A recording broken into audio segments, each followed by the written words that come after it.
Today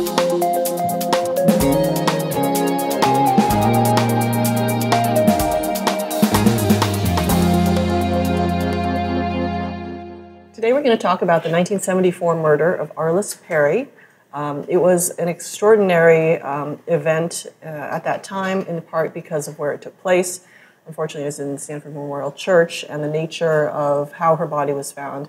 It was a fairly gruesome, seemingly sort of ritualistic event.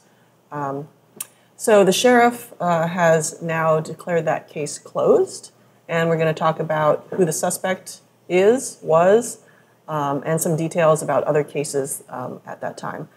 So Sue, the suspect's name was Stephen Blake Crawford. Yes. What do we know about him? Well, what we know is that he had been in the Marines, I believe, or the Air Force. It was the Air Force, and then he started working at Stanford for the police department, the Department of Public Safety. And at some point, this was, I think, about 1971. So he started out pretty early. Mm-hmm. But he eventually, what happened was that the new police chief that came into Stanford basically said, you know, there's too many people running around with guns, and we need to really see whether or not they have the training, and they should be having them. And according to Scott Herhold, who is the retired columnist for the Mercury News, who's been investigating this for some time, he said that the police force basically reduced by three-quarters. They found three-quarters of the force should not be carrying the guns. They didn't qualify. Mm-hmm. And one of them happened to be Mr. Crawford. Yeah, and so they were offered jobs basically doing security guards. And so he took that job, but he apparently had complained bitterly about it to people. Mm-hmm, mm-hmm. So he also, around the time of the murder, before the murder, in the hours before, he had gone into the church and basically told people he was going to be closing in about 15 minutes, and then came downstairs again, and people left. But apparently Arlis Perry never did leave, because he supposedly checked about 2 o'clock in the morning again, and then checked roughly about quarter to 6, and then found her body. Mm-hmm. And called in and said, hey, we've got not a corpse, we've got a stiff in here. That's a very odd thing to say. Yes, yeah. So he was known to have had some anger towards the university because of the so-called demotion, and had expressed that to friends. And also he was, I believe it was about 1976 or so, that's the last time he worked there. But he was apparently caught stealing different objects from offices on the campus. Mm-hmm. There was and these were like things that you would think might give someone some kind of status, I guess. Like it was a cane that belonged to Leland Stanford that was given to him by, I don't know, it was a Chinese ambassador or something like that. Mm-hmm. A skull, human skull, some rare books, things of that nature. Yeah, the status thing you mentioned, he actually created his own diploma from Stanford by taking a blank diploma form and having that written out for himself. Yes, he took it to a print shop and had it. Okay. And then I guess that wasn't discovered until the 1990s, when his wife, during divorce proceedings, went in and told the police about that. Yeah. So let's jump forward to yesterday. In San Jose, the sheriff's office was about to serve him a search warrant. Went into his apartment, or announced themselves, at which time he shot himself. Fatally. Yeah. They apparently had been in touch with him for a little bit before then. I guess in the weeks before, they were asking him questions again. So it was clear the case was reopened or had never really closed, and they were back at pointing the finger at him essentially, and investigating him. And then they went with the search warrant based on DNA evidence, new DNA evidence, because of new techniques that allowed them to find a match, apparently, on some clothing that belonged to her. Okay. And so that's essentially what happened there. How awful to have a cold case for 44 years. Gennady, you spoke with a family today? I spoke with Arlis' sister Karen this morning, and they learned about this obviously yesterday morning. They got a call from the sheriff's office telling them that this happened. And they weren't too surprised that this was resolved, because from what Karen told me, the sheriff's office has been following up with them every now and then, so they had some inkling that the investigation is still happening. So it's not just kind of gathering dust. That just amazes me. I mean, to have something ongoing for so many years. Right, but I guess... But you can't put it to rest. Yeah, and detectives came back to ask more questions, kind of follow up on things, but they didn't really kind of give any kind of concrete inkling that Crawford is the person they're going for. Karen said they weren't that surprised that it was him just because his story had changed. As Sue mentioned, he had a reputation for prevarication, lying. Interesting. So it's and as the sheriff himself said yesterday, he's always been a suspect. They just didn't have enough evidence before then. But yeah, I mean, it's difficult for them to kind of process this still. But their father died like 3 months ago, and so he's never going to get that closure. But from what she said, Arlis' mother's doing okay. They're just kind of still processing it and still wondering why it happened. That's the one thing that's never going to be resolved. But they are glad that at least after all these years, as she told me, it's about time. Very good, yeah. So, Linda, I know that there's been many theories about the murder before yesterday. Yeah. Before Crawford. Apparently, there were 4 unsolved murders that took place between 1973 and 1974 on the Stanford campus. And investigators are saying they're unrelated, but they're very similar. And so the Arlis Perry case now has been solved, but there were 3 other ones. There was a 21-year-old graduate who was strangled and found on Old Quarry Road. And then there was a second victim, which was David Levine. He was 20 years old, and he was stabbed in front of Meyer Library. And then there was like an early morning stabbing. Yeah, that was, I think he was working late in the lab and walking back to the dorms, and someone apparently jumped him on the path and stabbed him. And police said it looked like maybe someone was like trying to get revenge on him, the way that the violence of the crime. And then there was Janet Ann Taylor, who wasn't a student there, but her father had worked there, and she'd been on campus, and she was hitchhiking to go home, and then she was also found strangled. And so there were a lot of theories. They thought that Ted Bundy might have been one of the suspects, and I think he was interviewed, but they never could make the connection because he had been at Stanford during that, like in the late 60s.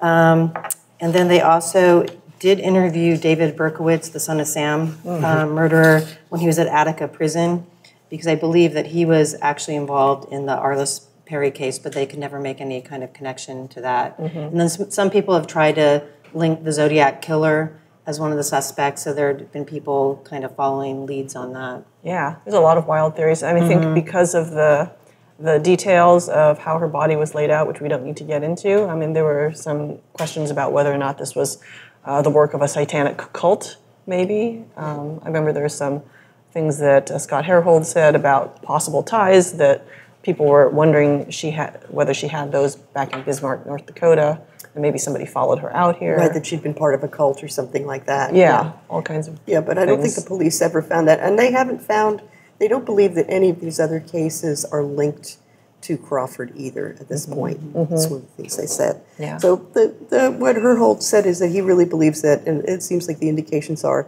the amount of anger that Crawford had towards Stanford and had expressed, even when he was arrested or confronted with the thefts, he told police that he did it because he was angry at the university and the police department for basically thinking that he was a suspect. And that's kind of an odd thing to say to begin with. You are the suspect. Yes. I mean, yeah, I stole because I was angry, so this shows, that he has a way of, being vengeful, essentially, and who knows to what lengths he went.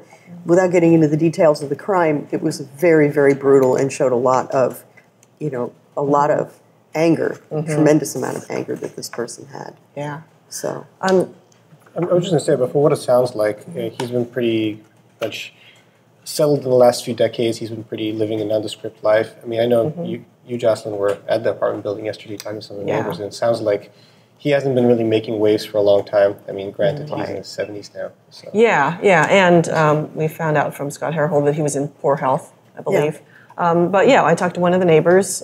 She had only lived there for a year, but she said that when she did encounter him, he seemed normal. He would smile, he would wave. It wasn't like he carried around this sort of creepy persona.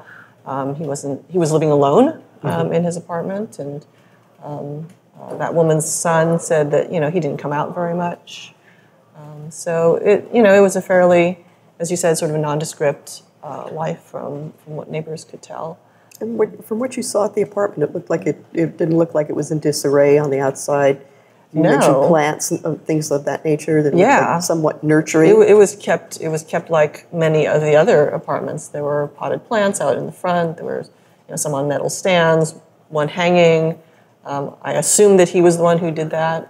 We could be wrong on that. We don't know. But from the front, it looked like a fairly normal apartment. And the police were gone by that time, by yesterday night. They had spent all day there bringing out bags and bags of belongings, the neighbor said.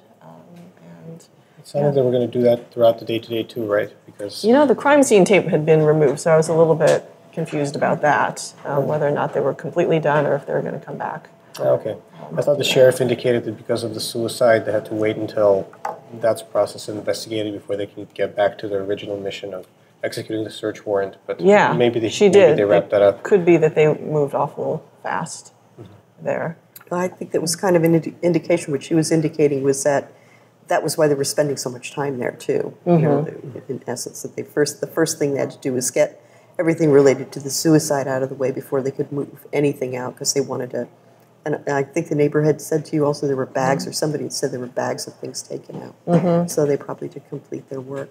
Yeah, it was probably a good thing for the apartment complex as a whole. There are an awful lot of kids living there, and even this woman's son. I mean, he was telling me like some of the gossip that the kids were speculating about what had happened, and so I'm sure that everyone appreciates being able to get back to normal, as soon as possible. It's also, I found it kind of interesting that this is considered an officer-involved shooting. I mean, it didn't involve officers, but they never discharged their guns, and I guess that has bearing on who's investigating the incident. Yeah. Well, I guess, I don't know, they did go there, and I guess just to be on the safe side, they just procedurally, I mean, who was in there when he was shot, right? There wasn't anybody there. They'd actually entered his apartment. And then they backed off. And encountered him, so who shot that shot, I think, was a good question. Well, I think just to be on the safe side, they initially, I guess they had the San Jose Police Department was there securing the scene and maybe doing the initial investigation. It just, they were in charge of it rather than, even though it was the sheriff who had basically been putting out the warrant, who had gone there with the search warrant to do the search. So I think they just wanted to be on the safe side, and that's just probably why they did it. Their protocol too, whenever someone gets shot, like in a police confrontation, right? The DA's office automatically gets involved, and you need like an independent department to investigate it. I think it's like the... Yeah, you don't want your own folks investigating. That doesn't seem proper or transparent. Right, and I mean, I don't know whether the police went out the door after they saw him. He had a gun when they walked in, and so they backed off right away. But did they close the door? Maybe not. They maybe just kept out of range and heard a gunshot and then went and checked it out. So it's I think that there are no witnesses to see what happened. So they were just being erring on the side of safety. One of the things that came up in reviewing this case was that the FBI at one point hired a profiler to look at the suspect based on the evidence. And it doesn't seem like they got the age range right, because the person thought the suspect was probably between 17 and 22 or so. But I found it interesting that the person assumed that the killer was someone who probably took things from the victims, items, possessions. I understand that Arlis Perry's eyeglasses were missing. And she really needed the eyeglasses, so she would not have been there without them. I don't know how much she needed them, but they were missing. Yeah, and so that was one of the things that came out of it. I guess the profile also said that they suspected the person was a loner, possibly had a military background, and I don't know, I can't remember what the other part, there was one other thing in there, I just don't remember right off the top of my head. Loner detailed diary. A detailed diary, that was the other thing. To assume about a person. What initially made him a suspect?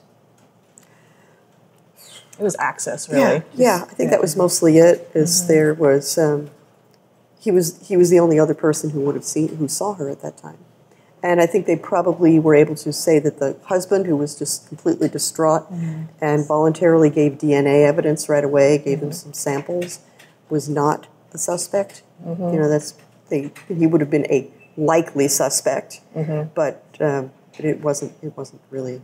That wasn't the case. So I understand that Crawford, as his alibi, he was a night watchman, so he said that he had checked on other buildings that night, and for some reason, investigators found that, if not 100% credible, then reasonable that they didn't continue pursuing him. He also said something. This is something that Scott Herhold told me, that basically that he told police that there was a window to one of the bathrooms that was always unlocked, and that he was speculating that someone had gotten in there, that maybe some loony went in there. Crawford said this is what Crawford said. Yeah, but it seems kind of unlikely that most people would know that to begin with. Yeah. So the outstanding question, since Crawford's dead now, is why. And it'll be interesting to see if there's any evidence that the police have been able to pull out of his apartment to answer that question. This would be really interesting to see if after 44 years he kept any evidence around. I mean, I gather if you're doing things like that, there's a possibility that someone would keep things like that. I don't know too much about the psychology of killers and killers in general, or killers who commit these types of really grisly crimes. Yeah. So the sheriffs are saying that this is a closed case. I mean, he never confessed. They have the DNA evidence is what they're pointing to. So, I guess he killed himself. So that, although that's not an admission of guilt. Yeah. Yeah. Well, I mean, just to play devil's advocate, I mean, one could say that someone in poor health who is being closed in on by law enforcement, even if he didn't do it, maybe the exposure, he thought he doesn't want to go through this. Maybe he thought he would have reasoned in his own mind that he was being framed. I mean, that's out there, but sure. Just to say that it's not 100% that this guy did it, but the sheriffs are considering it closed. Yeah. So there's going to be a press conference today as well, we think, second one. Yeah, it's supposed to be this Today's afternoon. Friday, so by the time this airs, we'll probably have more information on the case on our website. So Sue, you're going to that, and hopefully we'll Facebook Live it as well. So great. Okay, well, we'll keep everyone up to date on this case. Go to paloaltoonline.com for all the news in Palo Alto. You can also find us on Facebook, Instagram, and Twitter. And that wraps it up for this week. We'll see you next week, and have a great weekend.